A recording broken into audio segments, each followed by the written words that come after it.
अस्सलाम वालेकुम फ्रेंड्स, मैं आमिर अली। आज मैं आपको बताऊंगा कि किस तरह जो है आप इंस्पायरॉन डेल इंस्पायरॉन के 7537 की रैम किस तरह रिप्लेसमेंट करेंगे।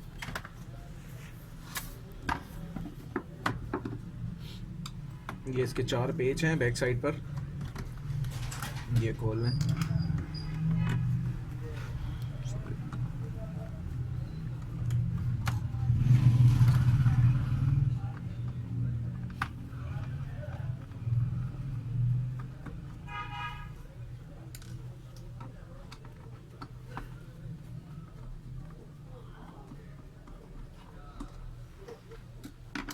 ये साइड पे यहाँ से इसे बैक कवर को पकड़ के आपने खींचना है, बाहर आ जाएगा।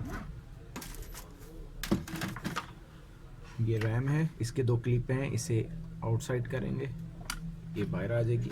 रैम निकाली तो जो भी रैम आपकी हो वो आप वापस लगाएं। जो ख़राब है या चेंज करना चाहते हैं, अपग्रेड करना चाहते हैं, वो लगाकर इसे फिर प्रेस कर दें, कनेक्टर से पकड़ लेंगे। फिर ये बैक कवर लगाएं,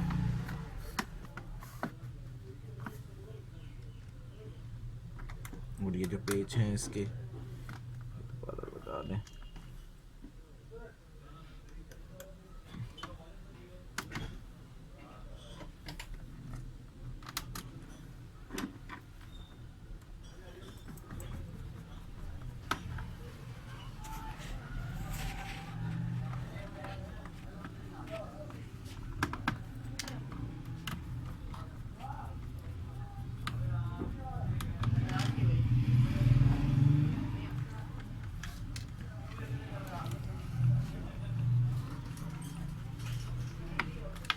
ये चारों पेज फिट करने के बाद आप अपना लैपटॉप चेक कर सकते हैं। बहुत शुक्रिया वीडियो देखने के लिए। अल्लाह हाफ़िज़।